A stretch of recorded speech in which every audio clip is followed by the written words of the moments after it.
So iPhone 17 Air is shaping up to be Apple's most interesting pivot in years. Designed to replace the underperforming Plus lineup, the 17 Air is rumored to be stupidly slim and, surprisingly, not outrageously priced either. According to a new report, the Air will follow the same pricing structure as the outgoing Plus models, starting around $800. But here's the kicker: this isn't meant to be a spec beast. The 17 Air will reportedly cater to users who prioritize aesthetics over raw power. Think of it as the iPhone for the style-first, spec-second crowd. And the design? Insane. We're talking 6.25mm thickness, downright wafer-thin compared to the 7.8mm iPhone 16 base model.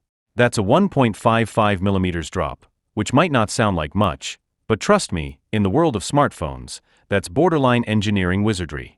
Apple is clearly betting that people will love the ultra-slim vibe, and honestly, they might be onto something here. So, why even bother with this model?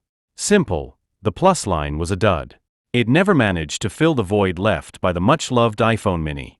The 17 Air is Apple's attempt to carve out a new niche, one that focuses on looks while keeping the price relatively grounded. Now, let's talk about the competition. Samsung, never one to shy away from a duel with Apple, has its own contender, the Galaxy S25 Slim.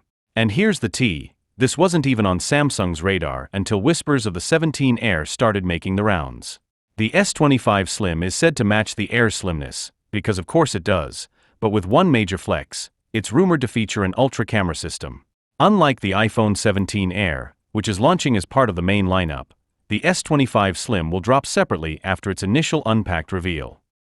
Now, here's something juicy: the 17 Air wasn't even supposed to exist as part of the main lineup. Initially, it was conceived as a standalone product.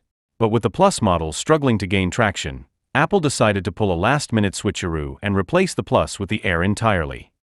Personally, I think Apple's onto something here. A phone that looks this good, priced reasonably, and slim enough to make other phones feel chunky? That's a winning formula. If the 17 Air delivers decent specs to go along with its killer design, it's got the potential to become one of 2025's breakout hits.